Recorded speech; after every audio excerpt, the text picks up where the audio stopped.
It's time for a fantasy football mock draft. We have a 12-team full PPR snake draft with the 3rd overall pick, and I'm not going to lie, I went kind of heavy on the wide receivers in this one. Honestly, I don't know if I'd be this aggressive drafting wide receivers in my drafts, but I do like all the players that I got. Let me know in the comments below what you think about the team I drafted in this one. But before we get into it, if you could take a second, hit that thumbs up button and subscribe to the channel so you don't miss out on any of our content throughout the season.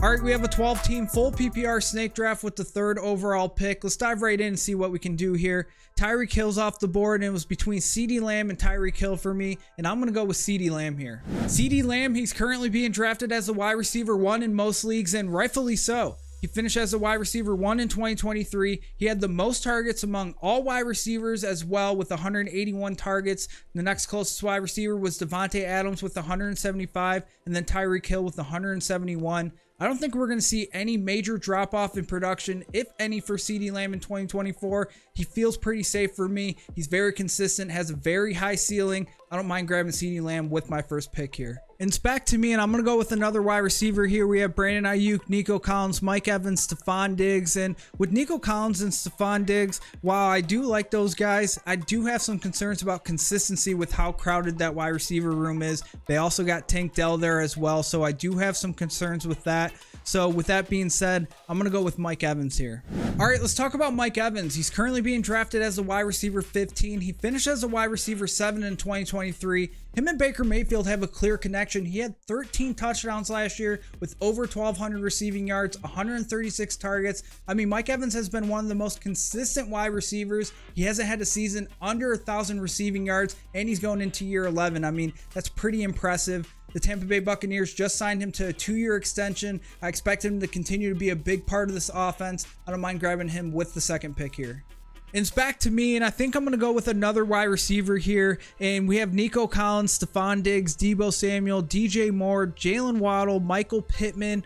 And honestly, you guys are probably going to disagree with me, and I don't blame you, but I really like this guy this season, and I'm going to go with Jaylen Waddle here. All right, let's talk about Jaylen Waddle real quick. He's currently being drafted as a wide receiver 19. He finished as a wide receiver 34 last year, which was a very disappointing season for him after finishing as a top 10 wide receiver in 2022. I mean, looking at last year, I feel like there's a couple things that played into this. He was dealing with some injuries. He came into the season dealing with a chest injury. Then he dealt with a concussion, then an ankle injury. So I think that played into it, as well as the Dolphins just not being involved in many competitive games. I mean, they were in a lot of blowouts. So I think that played a role into this as well. He still managed to finish with over 1,000 receiving yards, 4 touchdowns. I mean, this guy's on a great offense. I expect a bounce back for Jaylen Waddle this year. I don't mind grabbing him with the 3rd pick here. It's back to me, and I think I'm going to go with another wide receiver here. Why not? We have Devontae Smith, Zay Flowers, Tank Dell, George Pickens, and I'm going to go with George Pickens here. I love the value we're getting on George Pickens here. He's currently being drafted as a wide receiver 27. He finished as a wide receiver 29 last year.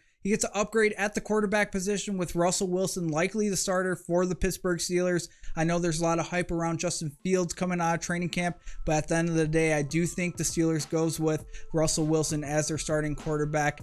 Not only that, Deontay Johnson is no longer on the team, which means George Pickens is the wide receiver 1 for this team. He's going to demand a lot of targets. I mean, he had over 1,100 receiving yards on 63 receptions last year with terrible quarterbacks. Now he gets a capable quarterback in Russell Wilson. I think he has top 15 upside. I don't mind grabbing him here with the 4th pick. All right, we need to get a running back. I wish James Cook or Joe Mixon would have fell to us here, but we're in this situation. We have Elvin Kamara, Kenneth Walker, Aaron Jones, James Conner, and I want a running back that's going to catch the football. And Elvin Kamara, he was very involved in the passing game last season, so I'm going to go with Elvin Kamara here. All right, let's talk about Elvin Kamara real quick. He's currently being drafted as a running back 16. He finished as a running back 11, even with him missing 4 games last year. He's very involved in the passing game on this team. He had 86 targets last year, which in 2 games last year, he had 14 targets, which is just insane for a running back. Derek Carr's still the quarterback for the Saints. I do expect him to continue to lean on Elvin Kamara in the passing game. I don't mind grabbing Elvin Kamara with the 5th pick here. And it's back to me, and let's take a look at the running backs that we have available here. No one that I really feel like I want to go for right now. Let's check out the tight ends. We got George Kittle here. Now let's go for another wide receiver. Why not? We have Rome Odunze, Rashod Rice, Chris Godwin, and I'm going to go with Rashod Rice here. All right, let's talk about Rashod Rice real quick. He's currently being drafted as a wide receiver 35. He finished as a wide receiver 27 last year. He did get in some trouble over the offseason, which I do expect some kind of discipline by the NFL, but there's a good chance that we don't see anything happen until next season because the NFL usually waits until after the court cases are settled before making their decision. So I think he may be good to go, but you're going to want to monitor that leading up to the start of the season. But getting Rashod Rice in the 6th round here, Patrick Mahomes as his quarterback, him coming into his 2nd year, I do think he takes that next step. I don't mind grabbing Rashod Rice in the 6th round here. It's back to me, and let's take a look at our team here. We need a running back, quarterback, tight end, and a couple more bench spots, and obviously a defense. Let's take a look at the running backs that we have available here. Najee Harris, Tony Pollard, Zamir White. Wide receivers, screw it. Let's keep the trend going. Let's go with another wide receiver here. I really like this guy this season, and let's go with Kelvin Ridley. All right, let's talk about Kelvin Ridley. He's currently being drafted as a wide receiver 39. He finished as a wide receiver 18 last year with the Jacksonville Jaguars. He is now on the Tennessee Titans, and I think this Tennessee Titans offense is going to look a whole lot different than we're used to seeing. There's no more Derrick Henry. They got a whole new coaching staff. I expect this team to throw the ball a whole lot more than we're used to. And not to mention, DeAndre Hopkins is expected to miss 4 to 6 weeks due to a knee injury, putting his availability for week 1 at risk. I really like the value on Kelvin Ridley. I expect his ADP to rise as we get closer to the season. I don't mind grabbing him with the 7th pick here. All right, we're in the 8th round. I think it's time to get a quarterback. We have Brock Purdy, Caleb Williams, Tua Tagovailoa, Jared Goff, Jaden Daniels, and let's stack up Jaylen Waddle with Tua. All right, let's talk about Tua. He's currently being drafted as the quarterback 13. He finished as the quarterback 9 last year. He had over 4,600 passing yards, 29 touchdowns. He has a great supporting cast around him with Tyreek Hill and Jaylen Waddle. He's one of my favorite later round quarterbacks to target. He doesn't offer that rushing upside, which we do like from our quarterbacks in fantasy, but he's on a great offense. He was very consistent last year as well. I don't mind stacking him up here with Jaylen Waddle, getting him in the 8th round. It's back to me. Let's take a look at the running backs available. No one that I feel like I really want to go for. There's a couple guys in these later rounds that I really like targeting that I think has a lot of value. So I'm going to wait on a running back. No wide receivers. We're good there. Let's go with the tight end, and David Njoku's here. So I'm going to go with David Njoku.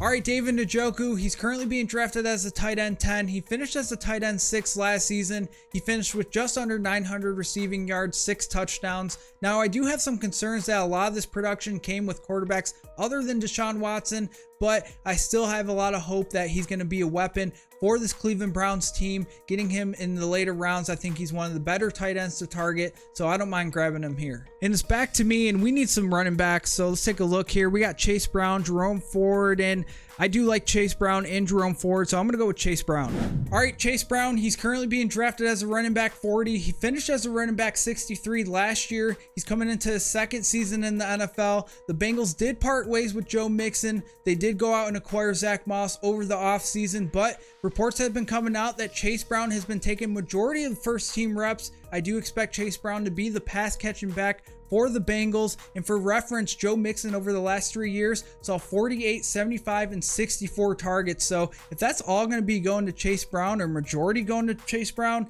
he's going to be a great value getting him this late in drafts. I don't mind grabbing Chase Brown here. It's back to me, and let's go for another running back here. Jerome Ford is still here. Let's see. We got J.K. Dobbins. Let's go with Jerome Ford. All right, let's talk about Jerome Ford real quick. He's currently being drafted as a running back 41. He finished as a running back 16 last year. Now, Nick Chubb is not expected to be ready to start off the season, so it's looking like Jerome Ford's going to be the RB1 to kick off the year, at least for a few weeks. Getting him this late in rounds, getting a starting running back, I think it's a steal. And even when Nick Chubb comes back, I still think there's value in Jerome Ford. I expect him to be the pass catching back for the Browns. He saw 63 targets last year, so I don't mind grabbing Jerome Ford here. All right, let's get some more running back depth. We have J.K. Dobbins, Rico Dowdle that I'm looking at, and I'm going to go with Rico Dowdle here. All right, let's talk about Rico Gathers real quick. He's currently being drafted as a running back 47. He finished as a running back 50 last year. Now, there's no more Tony Pollard, but last year when Rico Gathers was on the field, he was used in the passing game.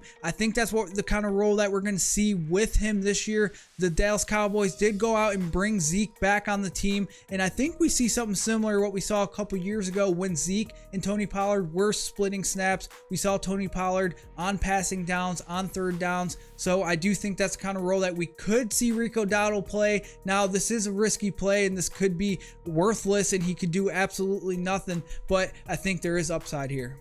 All right, with our last pick, we just need a defense. We got Dallas Cowboys, Cleveland Browns, Bucks, Steelers, and let's go with the Dallas Cowboys here. And that's going to do it for us today. Overall, I think we did pretty good here. We did go heavy on the wide receivers and a little risky at the running back position, but I do think there's value in those running backs in those later rounds. So I don't mind this team overall. Let me know what you think in the comments below. If you haven't yet, hit that thumbs up button, subscribe to the channel so you don't miss out on any of our content throughout the season. Until next time, line them up.